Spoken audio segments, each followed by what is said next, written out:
So, erabdog po mga kapatid.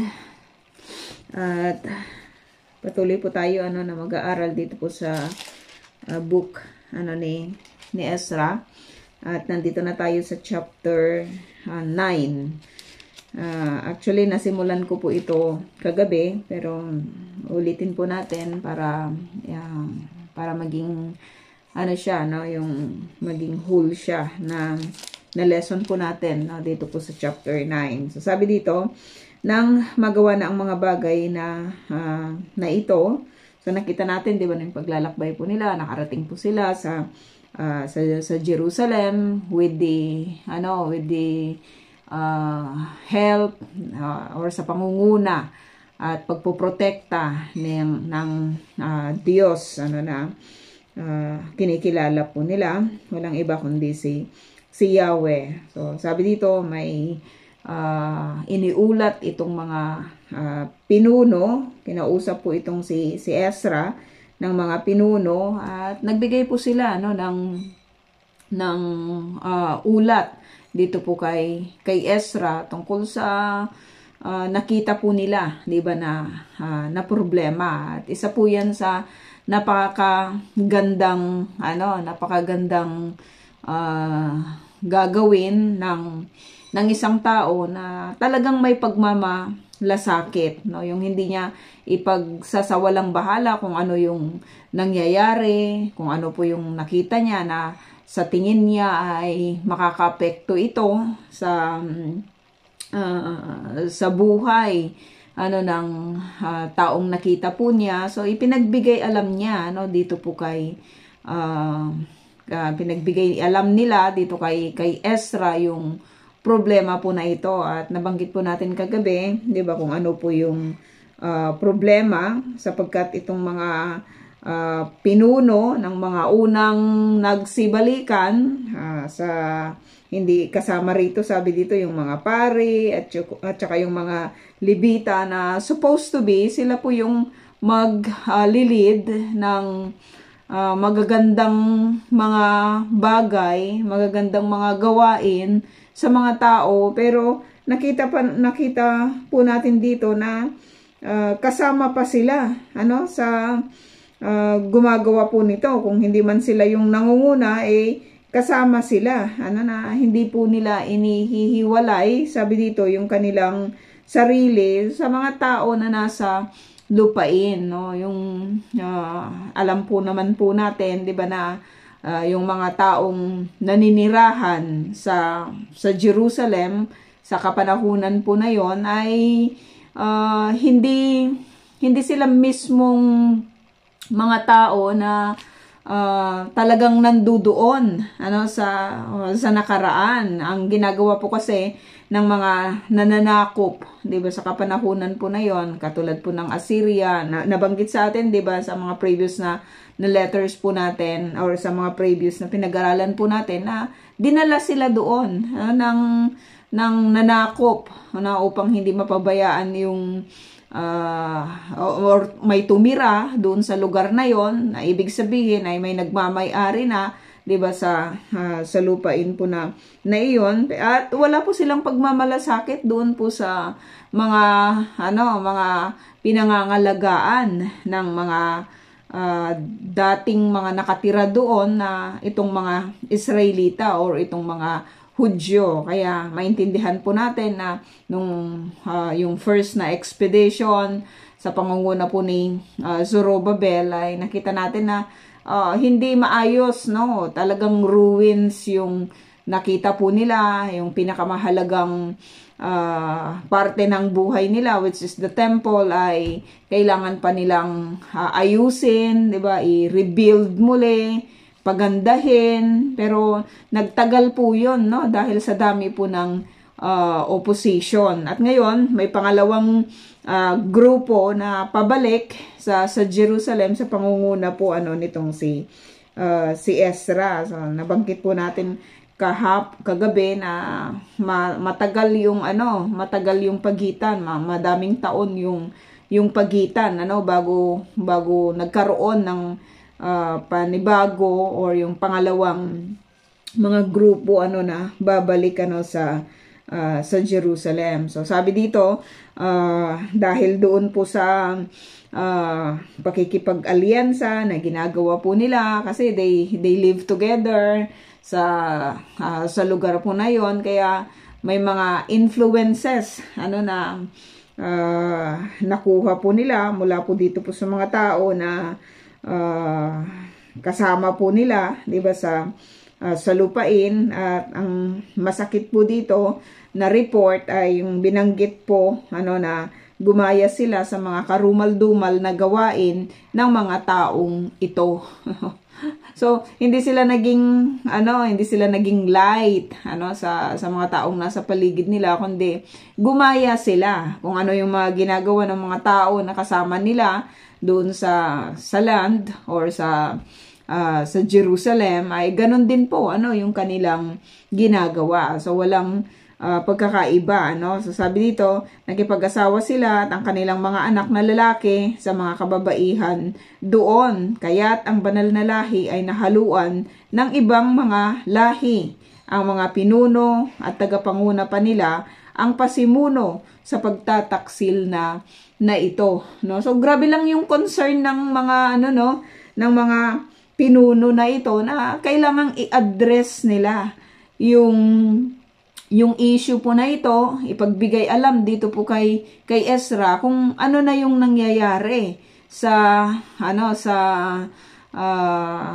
mga tao po na ito, ano nang nangyayari doon sa sabi dito, doon sa banal na lahi, doon sa banal na lahi, yung mga pinili, di ba, ng banal na Diyos. So nagkaroon ng mga mixed marriages. Yan po yung problema minsan, di ba, sa mga mixed marriages, kasi automatically yung magiging anak, kahit naman sa kapanahunan na ito, di ba, kung ang isang Pilipina or Pilipino, di ba, nakapag-asawa sila ng ibang lahi, talagang may mga mix na di ba, may mga mix na mga issues na magre-raise talaga within the family, So napakahirap 'yon, lalong-lalo na dito po sa parte po ng mga banal na lahi, as according to this scripture, na mahahaluan po sila ng mga hindi mananampalataya, mahahaluan sila ng mga taong gumagawa, 'di ba, ng mga karumal-dumal na gawain. At it is a very sad thing to know na ginaya po nila yung mga ganitong mga bagay na ginagawa ng ibang ginagawa ng karamihan sa lugar po na iyon, So sabi dito, yung mga pasimuno ay yung mga tagapanguna nila. So napag-aralan po nabanggit po natin kagabi na probably ay ginagawa po nila ito, yung mga mixed marriages na ito, dahil doon po sa mga political motives nila, para magkaroon ng kapayapaan sa lupain, para wala nang away-away, wala nang gulo-gulo, 'di ba, na mangyayari. So kailangan mag-agree, magsama-sama na lang, 'di ba, sa lupain, para wala nang pinag-aawayan. So may mga ganun na mga alyansa na ginagawa, at itong mga tagapamuno na ito, 'di ba, sila po yung nangunguna para ma-assure nila yung security nila, 'di ba, sa tingin po nila, Ngunit ito po ay hindi sinasang-ayunan, alam po natin, 'di ba, ng Diyos, At nabanggit din natin kagabi na kahit naman sa kapanahunan po na ito, na kapag ang pinili mo, kung ikaw ay isang mananampalataya, pinili mo, 'di ba, na makipag-alyansa or makipag-asawa, 'di ba, sa hindi mananampalataya, talagang you will expect yung mga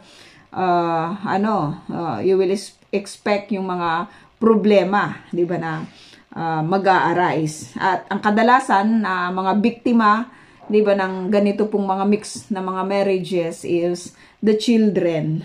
The children lang talaga, na alam mo 'yun, madi-divide yung kanilang yung kanilang mga kaisipan, kung sino ba talaga yung kanilang susundin. At madalas na anong tawag doon, yung nangingibabaw sa isang pamilya, madalas na ang nakikita lagi or yung dominant lagi sa isang family, kapag ito po ay pinagharian ng isang unbeliever at saka ng isang believer, 'di ba, na couple, bibihira po yung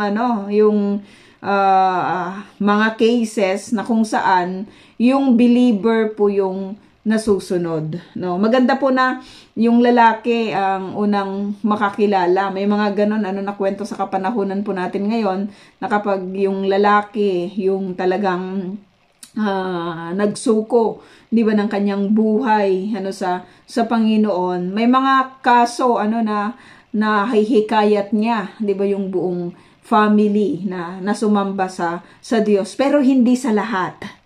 Hindi lang talaga sa lahat, no? May mga instances na talagang napakalaki pong problema, and even nagre-result po ito, 'di ba, sa mga separation ng family. At alam po natin na kapag may mga separation ng mag-asawa, ang naapektuhan ay yung mga bata, no? So napaka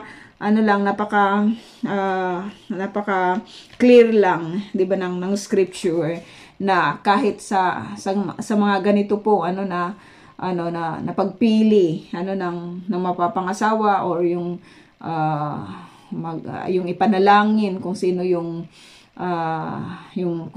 mapapangasawa, 'di ba, at kung hihingin yung guidance, 'di ba, ng scripture, ay ituturo po niya kung ano yung mga characteristics, 'di ba, at kung sino, 'di ba, yung po pwedeng tanggapin or bigyan, 'di ba, ng way, or bigyan ng pagkakataon, 'di ba, na makasama sa buhay, 'di ba, ng isang mananampalataya. And not just only sa mga marriages, even sa mga klase ng relationships, 'di ba, sa mga kaibigan, or kung sino yung mga sa business, may mga ganyan. Sa lahat ng aspeto sa buhay ng isang tao, 'di ba, na kapag lagi po tayong nakikinig, 'di ba, sa Panginoon through His scriptures, ay tinuturuan niya tayo kung sino yung tao, 'di ba, na kung sino yung mga tao na pag-aalayan natin, 'di ba, ng ating yung sinasabing kung kanino tayo sasama, kung kanino natin ibibigay, 'di ba, yung ating relasyon sa kanila, no? So ito ay napakalaking problema. Kaya dito sa verse 3, ang sabi po dito, upon hearing this, I don't know to you kung kayo po itong si Ezra, kung ano yung inyong magiging response, no? Kahit kunyari sa loob ng isang tahanan, merong membro doon ng family na pinili yung ganito, kunyari mga mananampalataya kayo, 'di ba, sa family, tapos yung isa na member ng family pinili niya yung unbeliever, 'di ba, na kanyang mapapangasawa. I don't know kung ano yung magiging response, 'di ba, ng bawat isa sa inyo, no? Pero kay Ezra, sabi dito, nang marinig ko ito, ay sinira ko ang aking damit at balabal. Ito yung madalas na ginagawa po nila kapag sila po ay alam mo yun, yung deep na, kapag nagkakaroon po sila ng deep na sorrow, no? Yung talagang nalulungkot sila, no? Ginagawa po nila ito, no? Sinisira nila. Alam mo yan, kung may mga dito, 'di ba, kung may mga inililibing o yung mga namamatay, sinisira nila yung kanilang damit, 'di ba? Tanda ng kanilang pagdadalamhati. Sinisira nila, tapos yung damit na yon ay hindi na nila isinusuot pa, at I don't remember kung isinasama ba, hindi nila isinasama ito sa sa libingan, doon sa grave, basta pinupunit lang nila madalas yung kanilang mga damit. At ito, sinira ko, sabi dito, yung aking damit at balabal, tanda ng kanyang pagdadalamhati doon po sa news na kanyang narinig. Ano pa yung kanyang ginawa? Bumunot ako ng buhok sa aking ulo at sa aking balbas. Sa ulo, di ba, masakit naman talagang hindi natin alam kung ilan, di ba, yung kanyang binunot. Pero yung magbunot ng buhok doon po sa kanyang balbas, may may kasakitan ito. Sobrang pagdadalamhati yun, yung alam mo yun, yung talagang lungkot siya doon sa nangyari, sa mga kababayan niya, na nakipag-asawa. Paano mo ngayon isi-separate yun? Di ba, na alam naman po natin na the Lord hates divorce. The Lord hates divorce lang talaga. So, paano ngayon yung gagawin? Sa isang katulad nitong si Ezra, nandyan na, maaring nagkaanak na itong mga tao na ito, di ba, nakapag-establish na sila ng kanilang relationship. Actually, masyado nga silang, masyado na nga nilang minahal, di ba, yung kanilang mga, asa-asawa, yung kanilang mga family siguro, dahil nakita po natin na ginaya na nila yung mga karumal-dumal na ginagawa, ng mga taong kasama po nila, sa kanilang community or do sa kanilang lugar. So napakahirap mo na yung paghiwalayin. Kung sila ay may mga anak na, di ba? Kawawa naman yung mga bata, di ba, na at gustuhin ba ito ng mga tao? Di ba, na may mga sari-sarili nilang pamilya at maring sabihin nila, bakit mo kami pinapakialaman? Pakialaman mo yung buhay mo, hindi kami. Di ba, may mga maaring ganyan yung sasabihin, di ba, ng mga iba. So, alam nitong si Ezra na mahirap na yun i-correct. At napakatagal na panahon na ginagawa nila ito. Yung binanggit po natin, probably mga nasa 60 years na.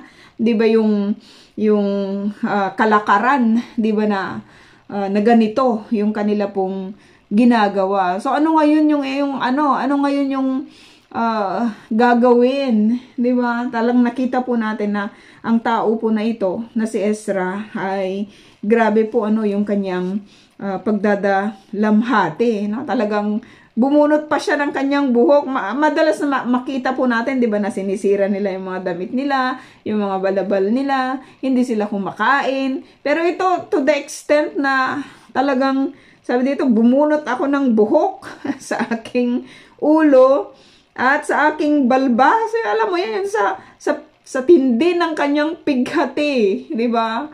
Lahat na lang ng pupwede siguro niyang kasi kapag namimighati, di ba, yung isang tao, yung alam mo yun, yung talagang sa tindi ng kanyang ng kanyang kalungkutan. Yung iba, di ba, na kapag nag-express sila ng kanilang mga sentiments, ng kanilang anger, yung may mga ganun na ginagawa sa mundo na sa generation natin ngayon, di ba, na may mga rooms ng how to yung express, 'di ba, yung kunyari yung kung may anger management, kung may anger issue ka, 'di ba, ilalagay nila doon sa isang lugar na kung saan meron sila doong yung pinaglalabasan, 'di ba, ng kanilang anger, yung maaring maybe binubugbog sila doon, may mga sinasaktan sila doon, 'di ba, na mga mannequin or whatsoever, 'di ba, na kanilang pupwedeng gawin, yung nagsisigaw sila, 'di ba, ng malakas para lumabas, 'di ba, yung kanilang issue sa anger, na walang ibang nasasaktan, 'di ba, yung walang ibang tao na masasaktan. At pagdating naman sa kalungkutan, may mga ganun din, di ba, na inaalaw nila na talagang mag-iiyak ka doon na matagal, di ba, yung kung ano man yung how will you express, di ba, kung paano mo pagagaanin yung buhay mo o yung nararamdaman mo sa pamamagitan ng actions, di ba, na gagawin mo. Itong si Ezra, nagbunot siya ng kanyang buhok, no? Bumunot siya ng kanyang buhok, hindi natin alam kung ilan yung kanyang binunot, ano, sa kanyang ulo at sa kanyang balbas. At naupong nanlulumo. Talagang lungkot na lungkot siya, no, sa nalaman po niya, ano, na nangyayari. Sabi dito, nakaupo ako roon at nagdadalamhati hanggang sa oras ng panggabing handog.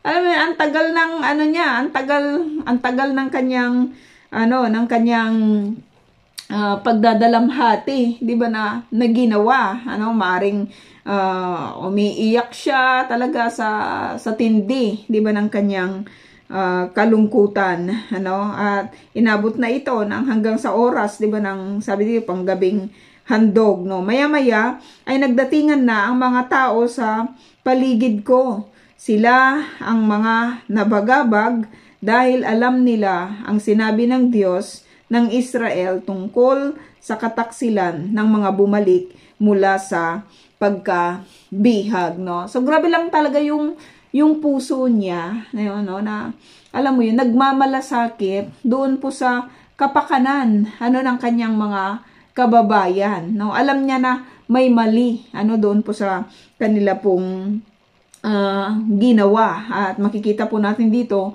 na kung ano yung kanyang gagawin. Ng oras na ng pag-aalay ng panggabing handog, sabi dito, tumayo ako sa aking pagdadalamhati, nasuot pa rin ang aking sirang damit, no. Sa kapanahonan na yon, kapag nakita nila na kapag may mga tao na nakakita na sira yung iyong damit, di ba?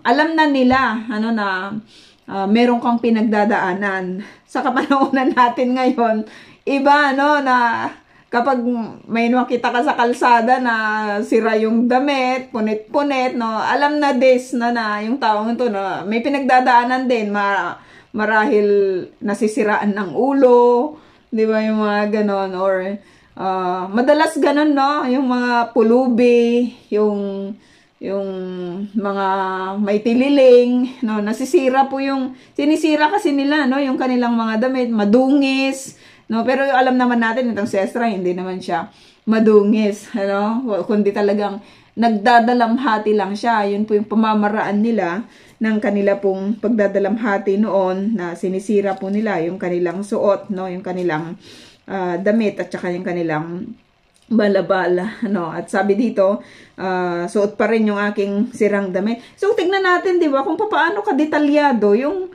mga kinikwento sa atin, mga private letters na ito supposed to be, na salamat sa Panginoon kasi magpasa kapanahunan po natin ngayon, ginagamit po ito, 'di ba, upang tayo po ay maturuan ng mga magagandang bagay patungkol sa Diyos, no, at patungkol sa mga tao na ito na talagang nagsisikap, no, ng kanila pong buhay na makasunod sa Panginoon. Anong ginawa niya?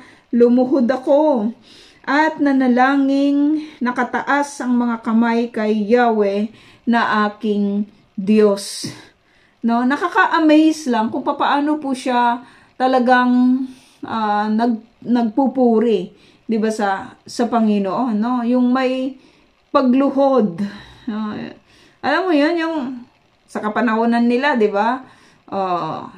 Hindi naman siguro na-imbento pa yung comfort na meron po tayo ngayon, sa kapanahonan natin ngayon, na may mga foam na, 'di ba, yung mga niluluhuran ng mga mananampalataya, yung mga ganoon, maayos na yung kanilang yung kanilang mga upuan, 'di ba, sa loob ng ng iglesia, no? Pero sa kapanahunan po nila, maintindihan po natin, lalong-lalo na dyan sa parte po ng Jerusalem na kung saan, 'di ba? Puro ang dami-daming mga bato diyan, 'di ba? Nakakapagod, 'di ba, yung mag-drip kahit isang araw lang, 'di ba, sa Jerusalem, sa dami ng nilalakad, and at the same time yung kapaligiran, 'di ba, ay talagang solid yung mga rocks, no? Solid yung mga bato, at ang lumuhod doon, napakahirap kayang lumuhod, 'di ba? Nasubukan na ba ninyo 'yun, mga kapatid?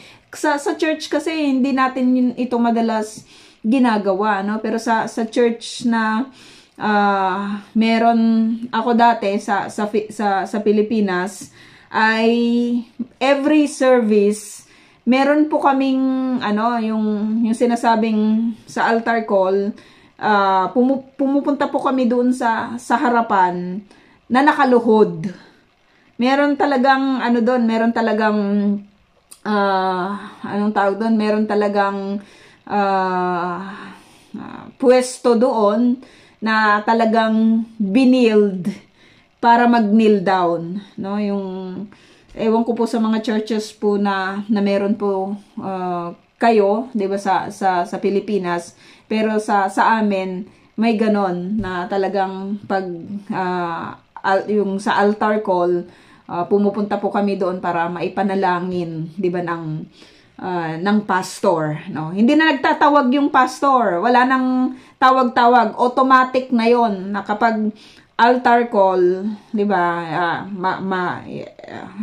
yung pastoral prayer, automatic na 'yon, na alam na ng mga members na yun ay oras, 'di ba, na kung sino yung gustong maipanalangin ng pastor, pumupunta po sila doon po sa harapan na kneel down, no? So ang pag-kneel kasi, mga kapatid, is lalong-lalo na, 'di ba, yung pag-kneel at saka yung pagtaas, 'di ba, ng kamay, tanda po ito ng pagsuko, 'di ba, sa Panginoon. Kahit naman sa kapanahonan na ito, tingnan natin yung mga terrorist na sumusuko sa mga IDF, ganun po yung ganun yung gesture, 'di ba, naka-kneel sila sa lupa na nakataas, 'di ba, yung kanilang kamay, no? Tanda ng kanila pong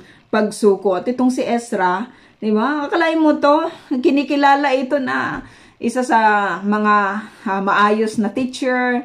Siya yung nanguna, 'di ba, sa paglalakbay na ito, sa pangalawang paglalakbay na ito ng mga bihag, mula sa Babylonia patungo sa Jerusalem. Pero makikitaan mo siya na ganun yung kanyang ayos, yung leader mo, ganito yung kanyang ayos, 'di ba? Sira yung damit, tapos nakaluhod, tapos nananalangin na nakataas, 'di ba, yung mga kamay kay Yahweh na kanyang Diyos, no? So grabing gesture ito, 'di ba, na hindi lang ito basta pakitang tao lang, yung kanya pong ginagawa. Totoo po, sa kanyang puso, yung kanyang ginagawa, no? So yung pagluhod at saka yung pananalangin na nakataas ang mga kamay, kanino ba tayo nagtataas, 'di ba, ng ating mga kamay, 'di ba, kay Yahweh? Kasi tanda po 'yan,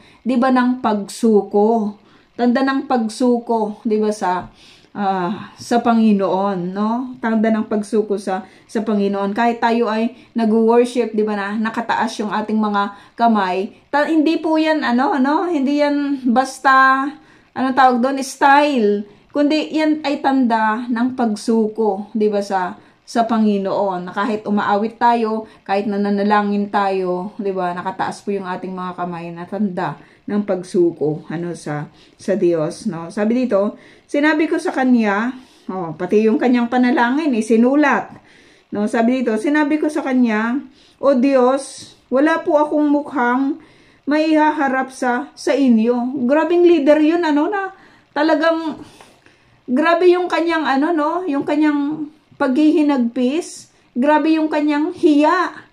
Nahihiya siya, nararamdaman din po ba natin ito kapag may mga taong nakikita po natin, 'di ba, na hindi gumagawa, 'di ba, ng kanilang tungkulin, 'di ba, sa Panginoon, no? Yung ganitong hiya, 'di ba, sa Diyos, no? Sabi dito, marami kasi, 'di ba, yung mga wala ng hiya sa kapanahunan po na ito, pero ibahin natin itong si Ezra, no? Sapagkat sabi niya, wala na po akong mukhang maihaharap sa inyo, o Diyos, sabi niya, sapagkat ang aming kasamaan ay patong-patong na at ngayon lampas na sa aming mga ulo.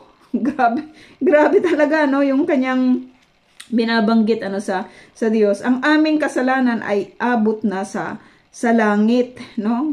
Kung abot na sa langit, ang dami na nun, di ba mga kapatid? Napakarami na. Kung isa-isahin, no? Sabi ni Ezra, grabing dami na, abot na hanggang langit, Lord, yung aming mga kasalanan. Mula pa sa panahon ng aming mga ninuno hanggang ngayon.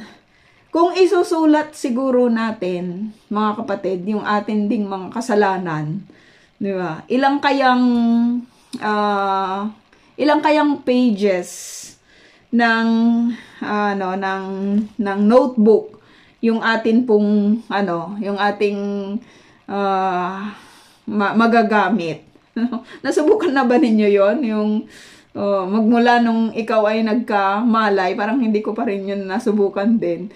'Di ba? Yung talagang specific na isusulat mo yung lahat ng mga pagsalansang, 'di ba, na yung ginawa. Wala pa yata akong nakitang ganun din ang ginawa.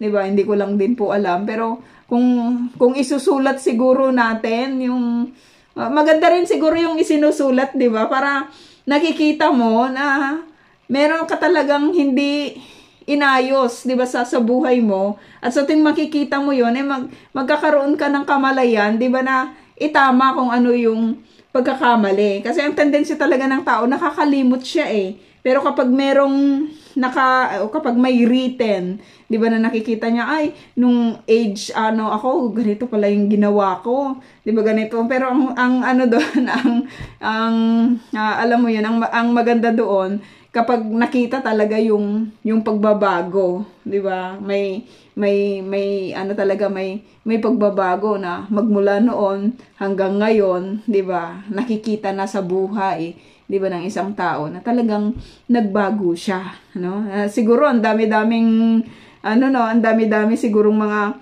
sikreto, 'di ba, yung maipapaloob, 'di ba, doon po sa sinasabi po nating, siguro kung itatitle natin yung book na yon, siguro may sin, 'di ba, may sin, o kaya yung mga kasalanang ginawa ko, 'di ba, parang napaka ganda siguro nun, 'di ba? Wala pa yatang kagawa nun, no? Yung mga sinulat talaga niya yung kanyang mga ginawang mga kasalanan, 'di ba, sa buhay niya, no? At kasi it is a testimony, 'di ba? Napakagandang testimony nun kapag ito ka noon, tapos pag binabasa ka na ngayon, ibang-iba ka na, 'di ba? Nagsha-shine ka na. At marami siguro yung makakakita, 'di ba, or mabibless, no, sa buhay natin, 'di ba, na kapag naisatitik ito, no, or naisulat ito, or nagawa ito as a book, no. Matrabaho po 'yon, no, matrabaho. Pero maaring maganda po, no, na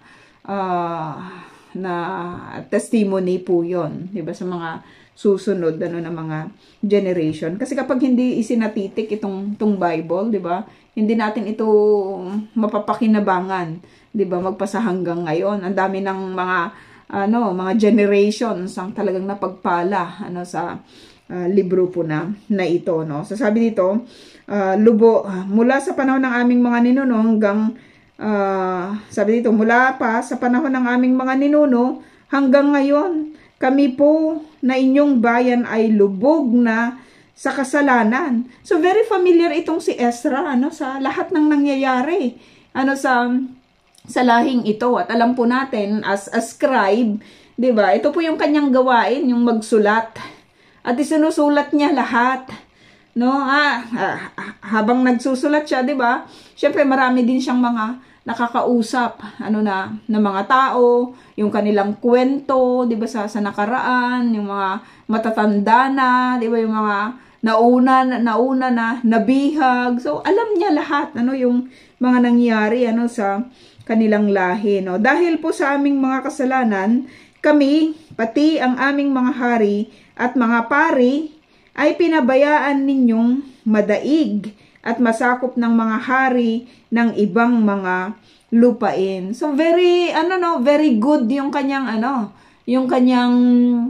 pagkaintindi sa kung ano man yung nangyari, 'di ba, sa mga buhay po nila. Hindi sa pinabayaan sila ng Diyos na mabihag, kundi napakaganda ng kanyang statement.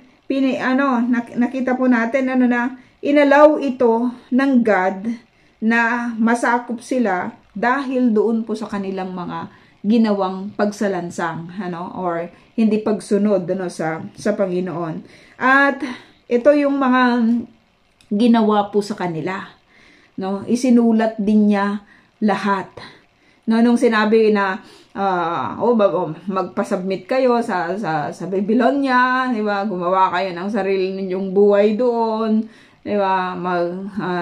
I-live ninyo yung buhay niyo doon hanggang sa i-rescue kayo ulit ng Diyos, no? At very specific pa yung God kung sino yung king, 'di ba, na magbibigay sa kanila ng freedom, or yung katulad ng nangyayari po sa kapanahunan po na ito na pinag-aaralan natin. Anong ginawa ng mga hari na sumakop sa kanila? Sabi dito, pinagpapatay nila kami. No, pinagpapatay nila kami. Binihag at pinagnakawan.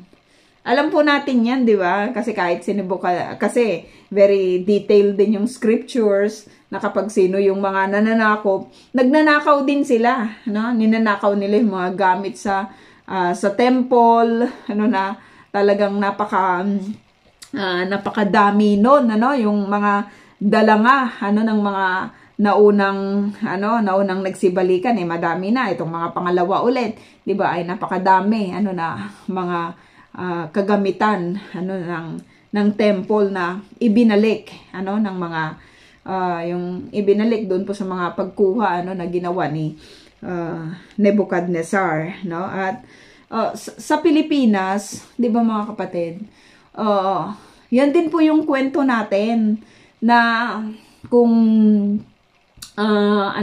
kung aaralin din po natin, 'di ba, yung history natin, napakarami ding ninakaw sa atin. Yung ating mga golds ay wala na sa atin, 'di ba?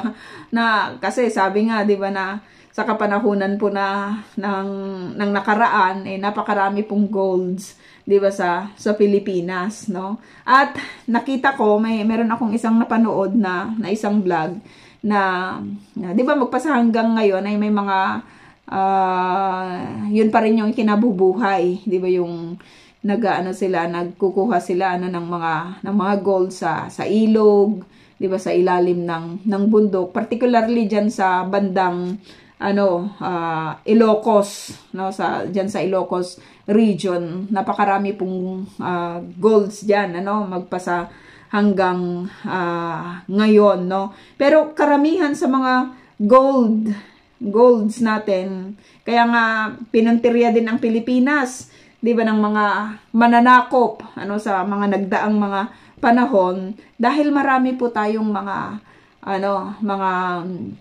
kayamanan, 'di ba? Kayamanan dati, at ninakaw po 'yun sa atin lahat, no? Marami, hindi natin alam kung nasaan nasa good hands na ba. Pero kung sino po yung mga sumakop sa atin, kung titignan po natin, sila po yung maayos ang buhay, 'di ba, sa kapanahunan po na ito, no? Pinagnakawan po tayo. Pinagnakawan, katulad po ng Jerusalem, no, ng Israel, pinagnakawan din po sila, 'di ba, ng mga nanakop po sa kanila, no? At kung titignan po natin yung kwento ng lahi din po natin, 'di ba, na alam mo 'yon, tayo na yatang may pinakamaraming mga OFWs, 'di ba, sa buong mundo, kumbaga it is also a blessing na kung saan ay lagi po natin itong tinitignan, hindi dahil sa kahirapan ng buhay, 'di ba, sa atin sa Pilipinas, kundi tinitignan po natin ito as a ministry din, 'di ba, na kung saan ay nagagamit po yung atin pong mga buhay, 'di ba, upang maipakilala din sa buong mundo yung ating pagiging Pilipino, 'di ba, yung maayos tayo na lahi. Kahit yung description po sa atin sa dictionary ay ano ba yung dictionary natin, mga worker, totoo naman, 'di ba, na mga worker po tayo, at hindi po natin yun ikinakahiya, kundi yun po ay ating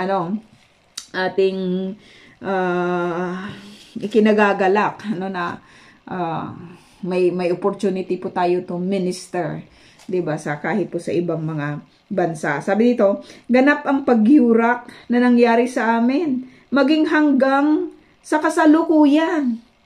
Maging hanggang sa kasalukuyan. So, maintindihan natin yung joy, 'di ba, ng mga bumabalik sa Jerusalem, sapagkat doon po sa mga bansang bumihag po, 'di ba, sa kanila, or kung saan po sila dinala, iba pa rin, 'di ba, yung kanilang kalagayan kaysa doon mismo sa kanilang lugar, no? Kahit naman, mga kapatid, 'di ba, kahit naman sa kapanahunan natin ngayon, kahit sabihin po natin na citizen na sa ganitong bansa, 'di ba, alam mo 'yon, iba pa rin diba? Hindi mo pa rin maiaalis kahit doon po sa mga tao na kasama doon sa lugar na kung saan po tayo dinala, 'di ba, ng Panginoon, 'di ba, na alam nila na hindi ka taga doon, 'di ba, kumbaga parang sa term natin, sampid ka lang doon or sampid ka lang sa lugar, kasi yung looks natin, 'di ba, nagpo-portray ito, 'di ba, na isa tayong lahi, 'di ba, ng isang bansa, ng isang bansa, maliban na lamang doon po sa mga mixed marriages, 'di ba, na kung saan yung mga anak, 'di ba, iba na yung itsura, So sabi dito, gayunman, Yahweh na aming Diyos, pinakitaan pa rin ninyo kami ng kagandahang loob, maging ito may sa isang maikling panahon lamang. Ilang tao ang pinalaya ninyo mula sa pagkalipin at ligtas na pinatira sa banal na dakong ito upang bigyan ninyo ng bagong pag-asa at buhay. Ilang tao lang, Ilang tao lang yung binanggit po dito, sapagkat marami na po yung mga tao na mas pinili na nilang hindi bumalik. Mas gusto na nila doon sa mga bansa na kung saan nakapag-establish na sila, 'di ba, ng kanilang mga buhay. Tayo po, mga kapatid, 'di ba, kung tayo ang papipiliin, ano yung mas prefer natin? 'Di ba, yung bumalik or yung manatili na lang, 'di ba, sa mga bansa na kung saan ay nasaan po tayo, So sina Ezra, mas prefer po nila na bumalik sa Jerusalem, kahit sabihin na ang hirap ng buhay doon, mamamatay ka lang talaga doon, wala kang trabaho doon, pero mas prefer nila, 'di ba, na bumalik sa Jerusalem, establish yung buhay nila. Kasi doon sila nilagay ng Lord Alam ko hindi nagkakamali ang Diyos sa kung anong lahi tayo ipapanganak at kung saang bansa tayo ilalagay, naniniwala po ako, 'di ba, na kung nais ng Lord na naging Amerikano tayo, di sana pinanganak tayo sa isang American mother. Pero hindi Pilipino tayo, lahing Pilipino, doon pinili, 'di ba, ng Diyos na ipinanganak tayo. So hindi natin ito itatatwa, 'di ba? Or hindi natin ito ipagpapalit, 'di ba, sa kahit na anumang offer, 'di ba, sa atin. Kami po'y mga alipin, sabi dito, kami po ay mga alipin, ngunit hindi ninyo pinabayaan sa pagkaalipin. Sa halip, ipinakita ninyo ang inyong tapat na pag-ibig nang inudyukan ninyo ang mga hari ng Persya na sumang-ayon sa amin at pahintulutan kaming mamuhay at muling itayo ang templo na nooy wasak na wasak. Iningatan din ninyo kami sa Juda at sa Jerusalem. So alam natin, maayos itong kaisipan, itong sinasabi po ni Ezra, 'di ba, na ang Lord yung nagpapahintulot. Kaya nga binanggit po natin kagabi, 'di ba mga kapatid, whoever be our leaders, no, mananampalataya man yan o hindi, ang Diyos po yung nagpapahintulot. So hindi tayo dapat nag-aaway-away sa mga kandidato natin, 'di ba? Kasi ang Lord yung nagpapahintulot, no? Kung sino yung gusto niyang kung sino yung ipapahintulot niya, 'di ba, na mamuno po sa atin. At kung sino yung nandyan na, 'di ba, susuportahan po natin ito, 'di ba, sa pamamagitan ng panalangin, no? Sa pamamagitan ng laging pagdulog, 'di ba, sa Panginoon sa lahat ng kanya pong mga gagawin, 'di ba, na mga desisyon, patungkol sa mga leaders po natin, no? Ngunit ngayon, sabi dito, o aming Diyos, ano pa ang masasabi namin pagkatapos ng lahat ng ito? Muli naming sinuway. Alam mo, ni-include ni Ezra yung kanyang sarili, 'di ba? Sa mga taong gumagawa po nito. Ini-intercede niya, 'di ba, yung mga tao, no? Sa Lord. Muli namin, sabi dito, sinuway ang inyong mga utos na sa amin ibinigay ninyo sa pamamagitan ng mga lingkod ninyong propeta. Sinabi nila sa amin na ang lupaing aming papasukin at aariin ay isang maruming lupain, sapagkat ang mga nakatira rito ay punong-puno ng mga gawaing karumal-dumal. Sinabi rin nila sa amin na kailanmay huwag kaming mag-aasawa sa mga iyon at huwag din naming tulungang umunlad ang kanilang kabuhayan kung gusto naming pakinabangan ang mga pagpapala sa lupaing iyon at may pamana namin ito sa aming mga susunod na salinlahi magpakailan man, no? So alam ni Ezra lahat, no, ang mga naisin ng Diyos, na kanyang pinaglilingkuran. Kahit naranasan na namin ang inyong parusa dahil sa aming mga kasalanan at kamalian, alam namin, o aming Diyos, na ang parusang iginawad ninyo sa amin ay kulang pa sa dapat naming tanggapin. Grabe yun, kulang pa yun, Lord. Ezra, grabe na yung pinagdaanan ninyo. 'Di ba? Nabanggit mo nga, pinagpapatay kayo, 'di ba? Yung alam mo yun, binihag kayo. Grabe na yun, no? Na nangyari sa inyo. Pero sasabihin niya, kulang pa yun, Lord. Ang dami pa naming mga ginawa. 'Di ba, na mga kasalanan, no? Napakarami, ng aming ginawa. Abot langit yung kanyang description, no? Sabi niya, kulang pa yun. Kulang pa sa dapat naming tanggapin. Sa halip, pinahintulutan pa ninyo kaming mabuhay. Muli ba naming susuwayin ang inyong mga utos at makikipag-asawa kami sa mga taong ito na kasuklam-suklam ang mga gawain, no? Grabe yung kanyang panalangin. Sinong nananalangin ng katulad nito sa atin, 'di ba? Sino sa atin ang nananalangin ng katulad ng panalangin nitong si Ezra? Kapag nakakakita siya, 'di ba, ng mga bagay na hindi nagbibigay sa kanya, 'di ba, na sa Diyos ng kapurihan, no? Grabe yung kanyang panalangin, Talagang hindi niya ipinagmamataas yung kanyang sarili, no? Tinitignan niya yung kanyang sarili na hindi karapat-dapat, no, sa kung ano man yung mga biyaya, 'di ba, or yung yung ginagawa or yung tanggap na nila na ginawa ng Diyos sa kanila. Kung gagawin namin ito'y labis kayong mapuput sa amin at wawasakin ninyo kami hanggang sa maubos. O Yahweh, Diyos ng Israel, kayo ay makatarungan, subalit niloob ninyong may matira sa aming lahi. Inaamin po namin ang aming kasalanan sa inyo at wala po kaming karapatang humarap sa inyo dahil dito. Wala, susulat ito, 'di ba? Talagang kasi scribe siya, 'di ba? Pati yung prayer niya, isinulat niya. Sino po sa atin yung nagsusulat din ng mga prayer?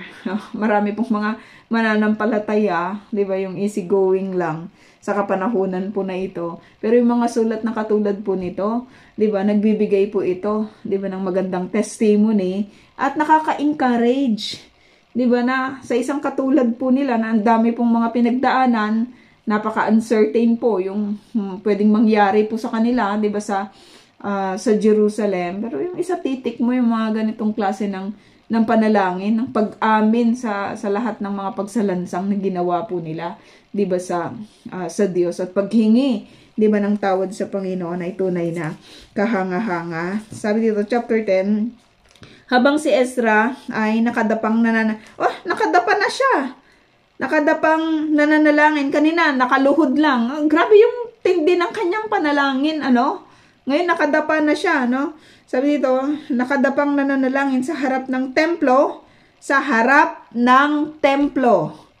Sa harap ng templo. Wala pa siya dun sa loob, Sa harap ng templo. At tumatangis na ipinapahayag ang mga kasalanan ng bayan. Sabi dito, mga kasalanan ng bayan. Pumalibot sa kanya ang napakaraming tao na buong kapaitan ding tumatangis. So, grabe yung impact ng ginagawa po nitong si Ezra. Sa mga taong nakakita po sa kanya, 'di ba? Grabe po yung grabe din po yung kanilang response, Sabi dito, buong kapaitan din silang napakaraming tao na buong kapaitan ding tumatangis. Grabe yung impact nito, nakita nila yung talagang pagdulog nitong si Ezra sa Panginoon, nabibless din po ba tayo sa mga leaders na grabe po yung kanilang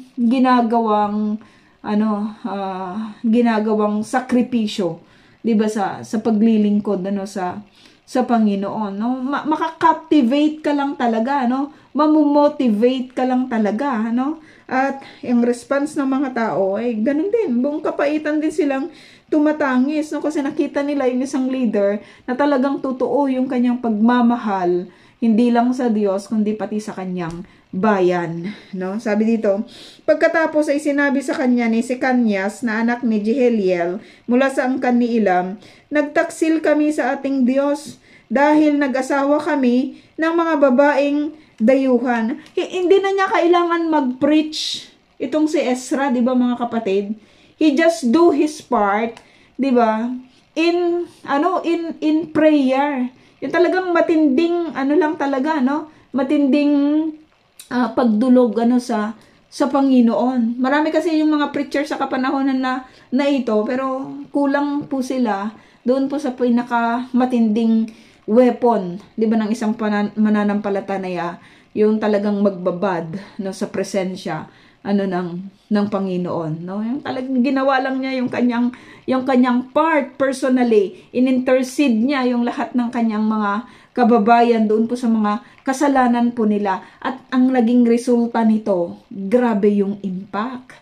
'Di ba? Na talagang lumapit pa itong mga tao po na ito at sinabi po nila, nagtaksil kami sa ating Diyos, sabi niya, dahil nag-asawa kami ng mga babaeng dayuhan. Gayon may pag-asa pa rin ang Israel sa kabila ng lahat ng ito. Kaya't sumusumpa kami ngayon sa ating Diyos na palalayasin at hihiwalayan namin ang mga babaeng ito, pati na ang mga anak nila. Grabe yun, 'di ba? Kasi alam nabanggit nga natin, 'di ba, na yung marriage ay ay politically motivated, sa kapanahunan na iyon, Pero grabe yung response ng mga tao. Gagawin namin ang payo mo at ng iba pang mga pinuno na may paggalang sa utos ng ating Diyos. Tutuparin namin ang anumang itinakda ng kautusan. Bumangon ka at gawin mo ito sapagkat ito'y pananagutan mo at kami nasa likuran mo. Grabe yung response, 'di ba, ng mga tao. Tumayo nga si Ezra at pinanumpa niya ang mga pinakapunong pari at Levita, pati na ang buong Israel, na gagawin ng mga ito ang sinabi ni Sekanyas. Pagkatapos ay umalis si Ezra sa harap ng templo at pumunta sa silid ni Jehohanan na anak ni Eliasib. Pinalipas niya roon ang magdamag na nagdadalamhati. Nagdadalamhati pa rin siya dahil sa kataksilan ng mga bumalik mula sa pagkabihag. Hindi siya kumain ni uminom ng ano man. No? May prayer and fasting na naman dito. Di ba na makikita po natin. So kung aaralin natin yung buhay po nitong si Ezra, ang dami po talaga nating matututunan, di ba sa kanya. Wala siyang superpowers. Tao din siyang katulad po natin, napapagod, nagtatrabaho, di ba? Mas matindi pa nga ang mga trabaho nila. Di ba sa kapanahunan po na yon, nanalig sa Diyos. Pero walang reason, 'di ba, para po dito kay Ezra na hindi po niya gawin, 'di ba, nang tama yung kanya pong tungkulin sa Panginoon. Isang mensaheng ipinahayag sa buong Juda at Jerusalem para sa lahat ng bumalik mula sa pagkabihag na kailangang dumalo sila sa isang pagpupulong sa Jerusalem. Ayon sa utos ng mga pinuno, sasamsamin ang lahat ng ari-arian ng sinumang hindi dumalo sa loob ng 3 araw. Tindi. Bukod dito ay alisan pa sila ng karapatang makabilang sa sambayanan ng mga bumalik mula sa pagkabihag. Kung ganito siguro yung gagawin natin, di ba? Kung sino yung hindi mag-church, ay sasamsamin yung lahat ng kanyang ari-arian. So, ang dami siguro punuan siguro lagi, di ba, yung mga churches, sa kapanahonan na ito, no? Sa kapanahonan na sa generation natin, no? Sa loob ng 3 araw, ang mga kalalakihan ng Judah at Benjamin ay nagtipon nga sa harapan ng templo ng Diyos sa Jerusalem.